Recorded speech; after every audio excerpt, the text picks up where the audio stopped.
Right now, as I speak, I'm doing a first degree. But I have other degrees that I get on my shoulder. But I just realized at some point, no, I need to pursue this career.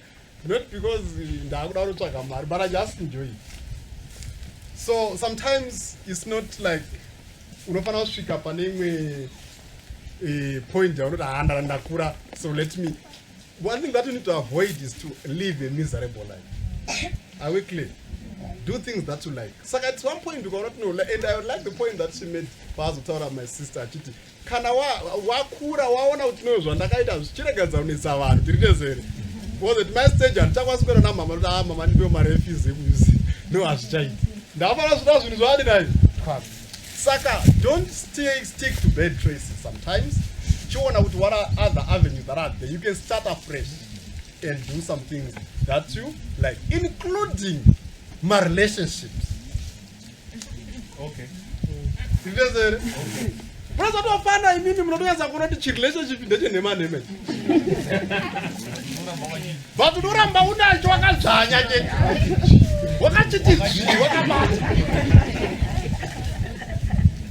what you tell us about the relationship is good enough. But when you go to church, what to see? Kuti ndamukoma ningitiri item. You ask na basa. Lokuti muri item. Kana zvisiri kushanda, your happiness should matter more than anything else. Ndizere? Unoyetsa kuona kuti munhu wacho wari kuzama kuda asitombokuda. Munotozviziva kuti munhu haasi kudii naye. Haasi kundida. Kuona conversation yese muri kumuita chingopera chiti asaka timbori chipa. Tiri kuenda kupi? What are we?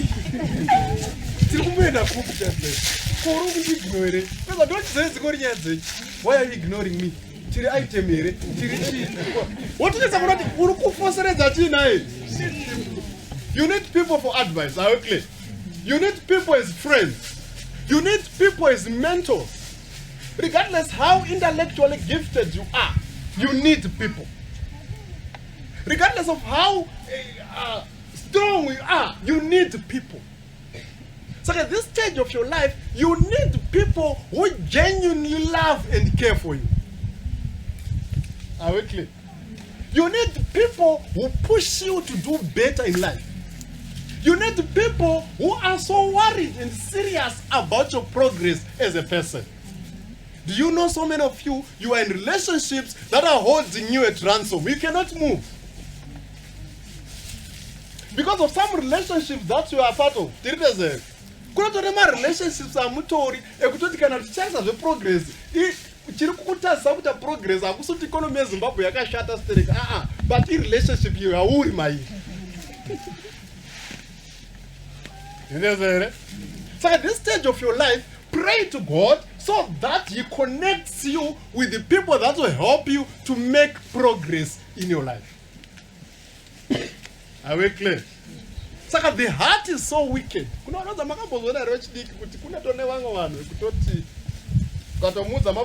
plans are the next thing is negativity.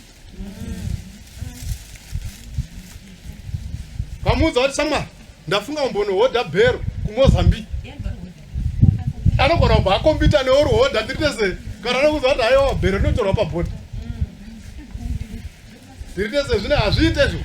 Because already bero zvacho zvawatara ndakuregedza. Chirega ndinoite zvokudini? Zvokutengesa hangu kumtown ndinotsvaka kashop. Onzi mai we zvinhu zviya zvina kana profit. Tiritese. What hazvina profit zvokutengesa. Alright, saka ndafunga hangu kuti ndichingotsvage basa unza basa ari kusubhadhara mazuva ano. Saka their response is always negative. And those people actually hold you at ransom. You cannot move. Are we clear? They don't inspire any confidence. Saka you need to pray to God. Do you know kuti some of your friends friends, they are actually comfortable muri kutambura mese. As long as we are suffering together, as long as we are not progressing together, then they are okay. So I can't interview. One of them, settled.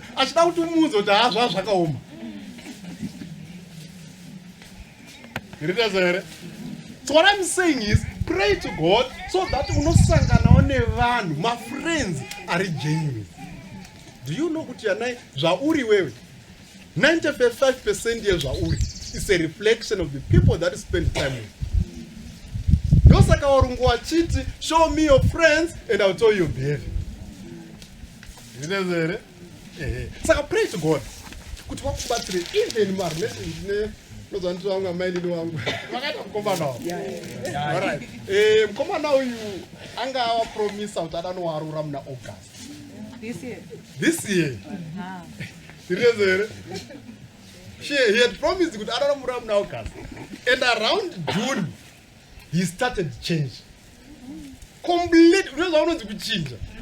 Akuigirwa makoza ake achataura. Saka kune vamwe vanhu wekuti ukasanamata kuna Mwari vanokukwidza zvese zvinofanira kukwira muvhenyu wako mumwiri wako.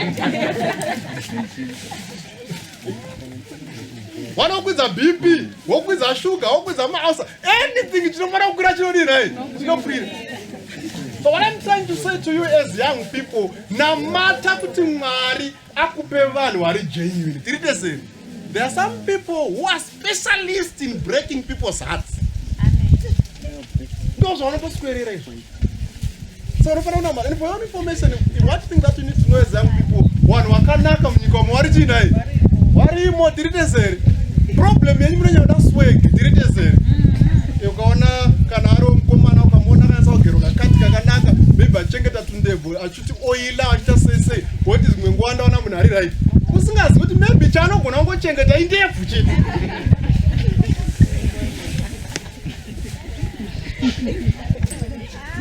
So you need God to then review. Did they say, hey, I'm not going to check it out. I don't say like a moment, but what I'm saying is young people, no matter what you marry, I open up. Kunevan wakan knock out there. Did they say, you're going to very nice boys who want a very good intentions here. I'm looking at you.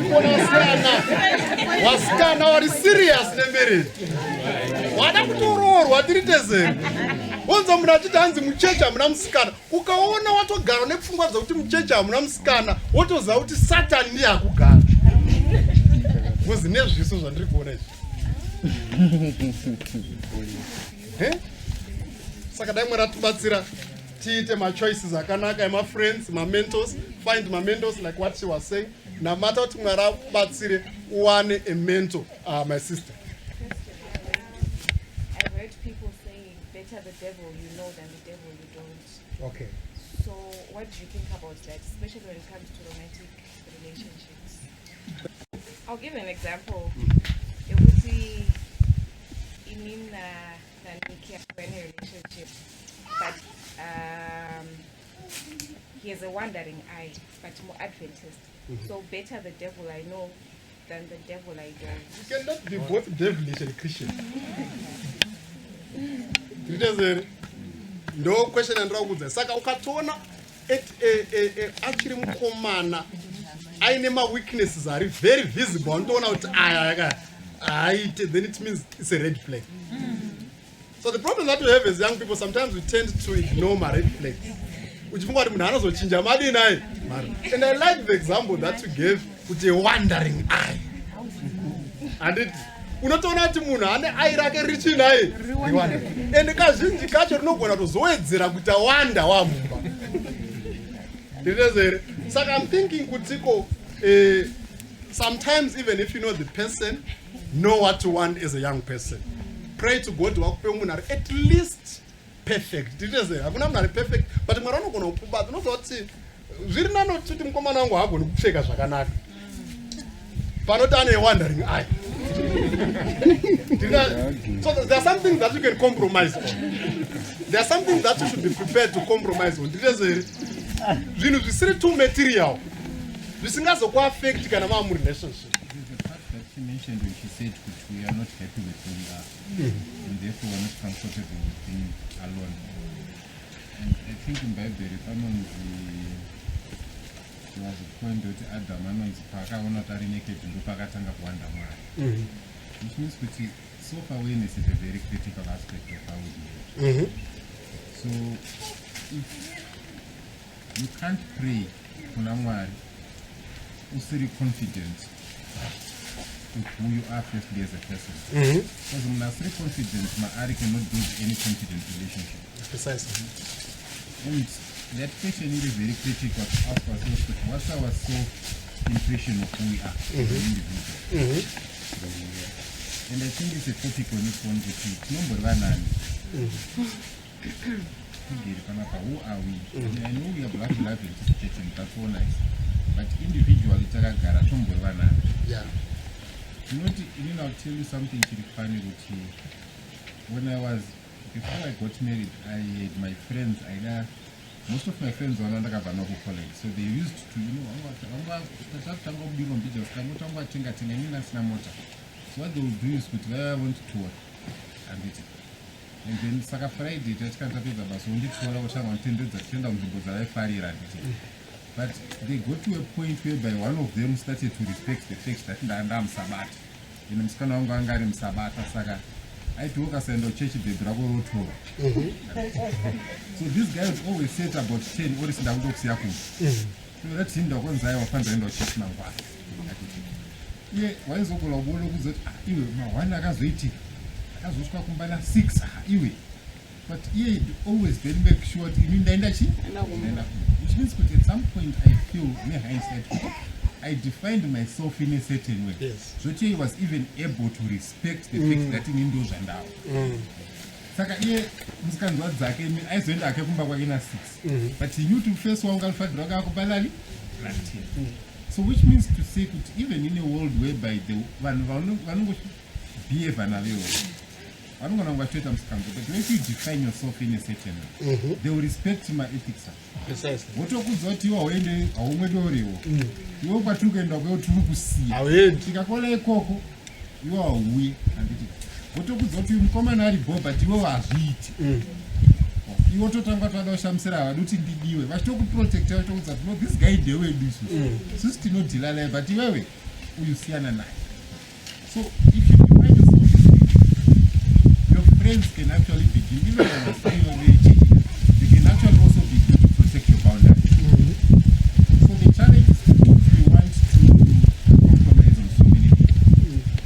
Like look at the first result of the devil, you know you're better. So what I'm just trying to say is we really need to ask the question, who are we? It's a very individual. It's a very individual. So comfortably. It means you have actually presented yourself to the world in no far as you have branded yourself that way. Do you know a thing called personal branding? One corner the way you brand yourself. So I want to know as a Dion what is my friends like what my elder was saying. We share the chin, just Dion Gasashi. But on the back, sex step 1, 1 to 4 no good to go Charlie. Sex step you are sugar about it. We just cannot do a source and I could receive. What in my group and it as Zakadar? Saka point your elder your identity is about how you brand yourself. Saka he branded himself to his friends and they respected that. The only information one it has been one time what you poke so they poke you. Is and they will not do you. So yeah, make sure you know who you are. So young people, please. I love family life. That's my area of specialization. And if I want to saka ndikatoona munhu ari compromise my relationships ndinotorwadziwa zvisingaiti because ndikotoona munhu ari kuchera grave yako kuti ndezere. It's actually because the future yako as a person. Ellen White anonyora book I think it's Adventist Home or Message to Young People. If young people have the habit of praying once before they think of marriage, they need to pray how many times? 4 times when they are thinking of getting into marriage. Because Ellen White says a relationship so powerful and important as a marriage cannot be entered without the guidance of God, because it determines your world, your happiness in this world and the what? It is saka nangwe nehabit yekunamata kamwe chete panhau wakuda kupinda munhau dzekutsvaka munhu wekusetla naye. Don't settle for convenience. Are we clear? Don't settle for convenience. Kana uri murelationship yauri right now yausina kunamatira, then you're in trouble.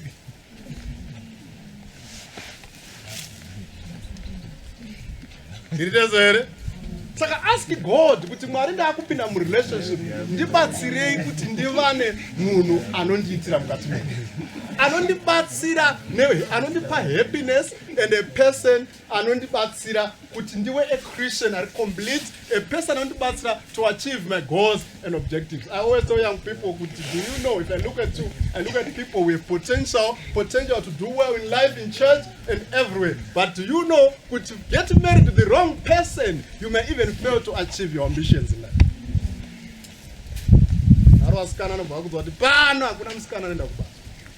But you I thought to trade that gradual engineering.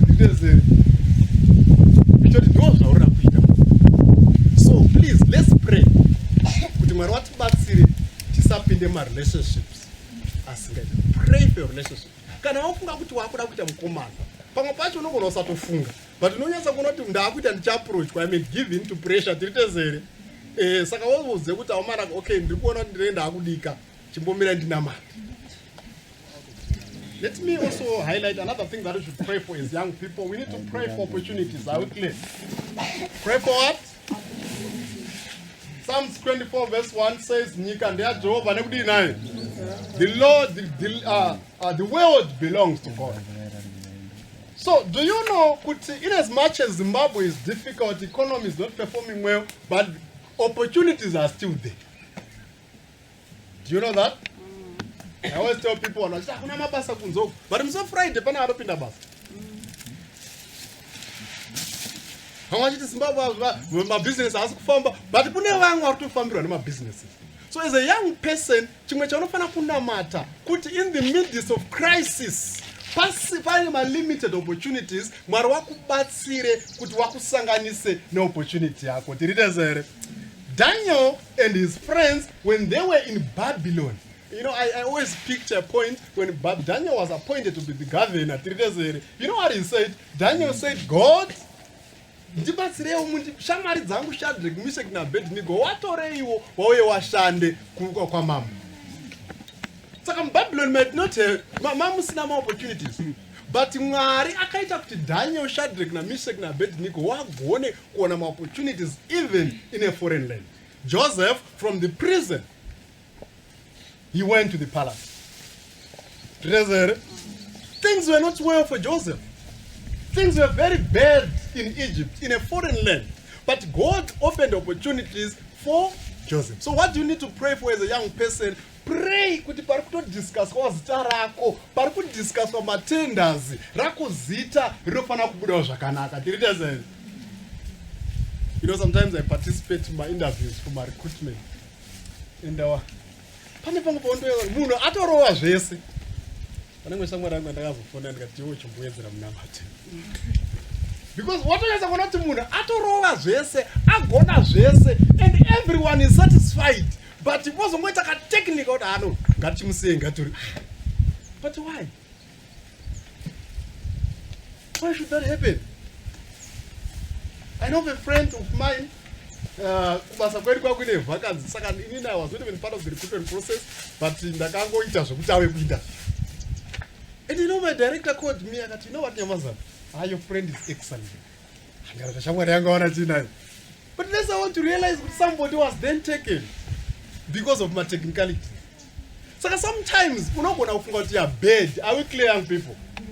You may think that you're a bad person, but perhaps what you need is for God to intervene. Kuti parikutaurwa zita rako pashaiwe zviminga mpini zvinopindira tiritese. Of course, sometimes God may also allow some opportunities to pass because they are not good for you.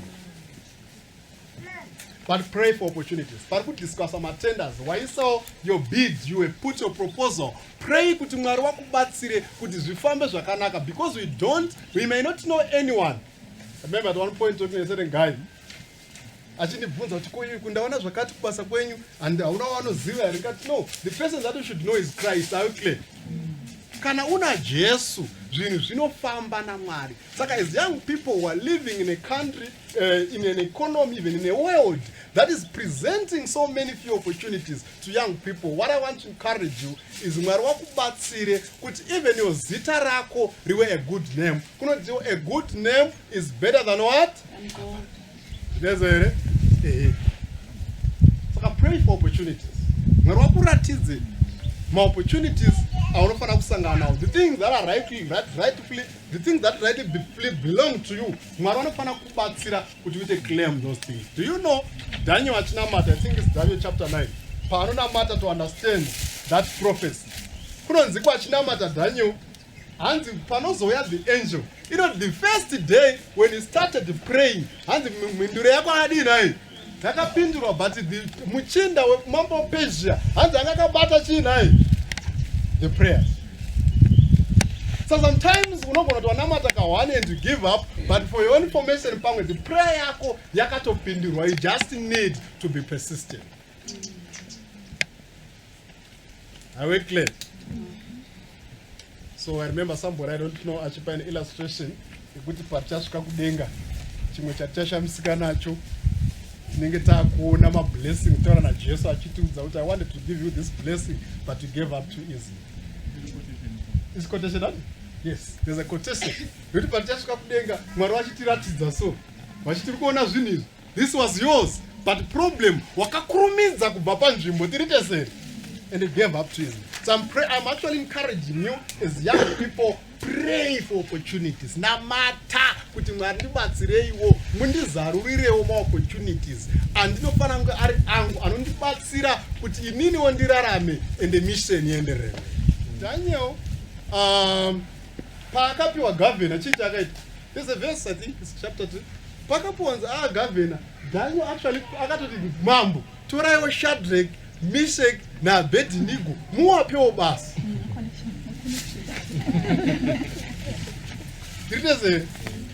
Do you know that right now if you look at the recruitment processes in many companies, waku prefer kutora vanhu vanoti zivei zviri nayo.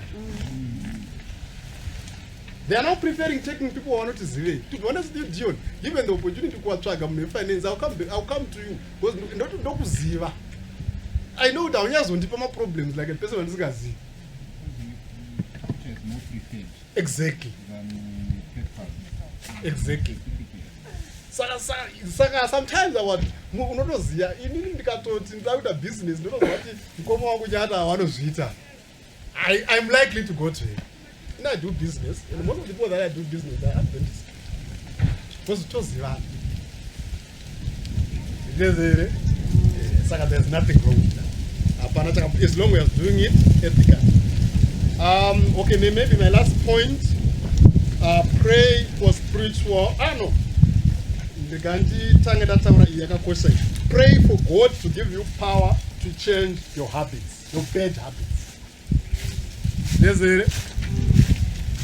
Pray for Mwari wakupe power to change bad what?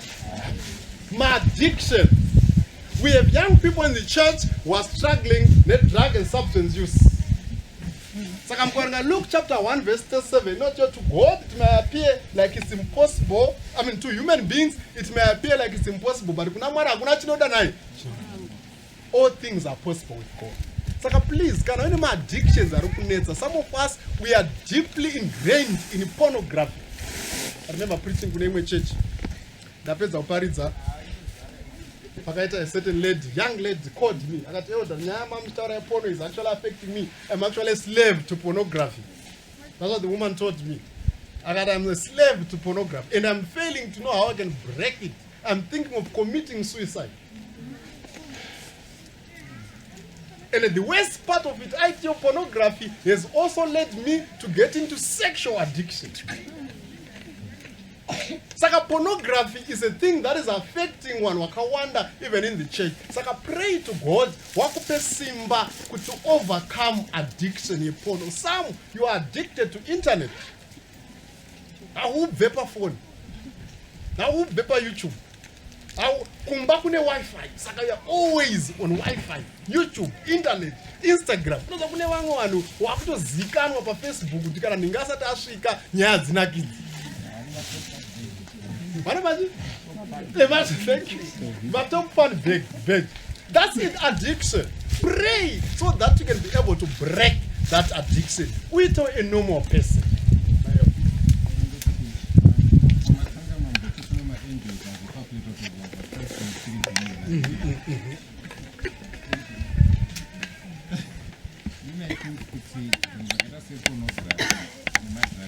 I think Satan anoya.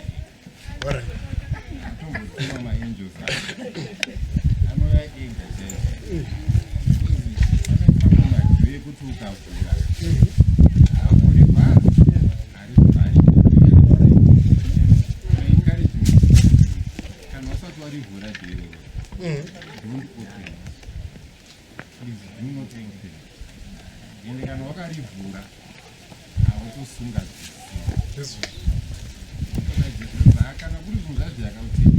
You're not dealing with the devil's angels.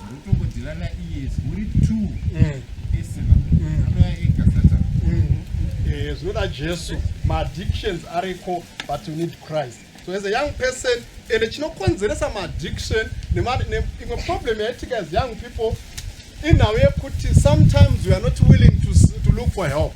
A teacher can do you know drugs, addiction, and all those things? Not emotional challenges that mental health challenges. That's I've noted because I also do a lot of work around drug and substance use. Some of the reasons why people get into drug and substance use is because of low self-esteem. And then the process, fit gang, gang so that he or she can fit in a certain gang. Because Pachaka has to believe without doing what other people are doing. Saka self-esteem, saka now in a challenge which let me tell you, chimwe chirikuta timite addictions is depression. Chimwe chirikuta musabe pa Facebook, muchigara muri pa internet, imaka yekuti une depression ya unayo. Saka talk to people, that's why God has given us my leaders. Talk to them. And finally, let's pray that we keep on being God's people. We need to pray for spiritual growth as young people. Pray for what? Spiritual growth. Pray for what? Spiritual growth. As young people, let's pray. Do you know what your target of the devil? As we told means 10 years from now, church we don't want to hear that. Are we clear? To find out 10 years from now, maybe Bluffview, but are we clear? So pray for spiritual growth. Pray to know the Bible. Are we clear?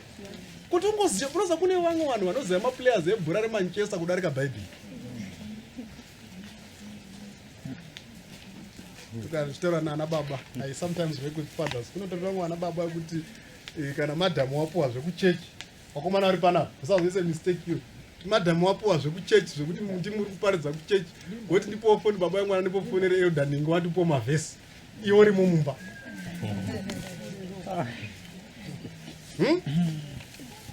wozo watokutarisa madam akanati mushora amuna chini amuna chini ziwawo mavhesi namata kuti mwari akubatsire kuti paunobata bhaibheri aukotsire. Rinezere namata kuti mwari akubatsira unzwisise. Saka zvanaitaura zvekuti kune vamwe vanhu vari maspecialist elder pakuziya European soccer. They know everything about Haaland. Sekuru wa Haaland, mbuya wa Haaland, tete wa Haaland, sekuru wa wanoziva zvese, but kumuti tipo one verse panenge pasina. Dai mwari atibatsira as young people handiti tikoshesewo zvamwari ndinoti kubva nhasi uzvinamatire mwari wakubatsire kuti unzwisise zvamwari ukure spiritual growth. Are we clear?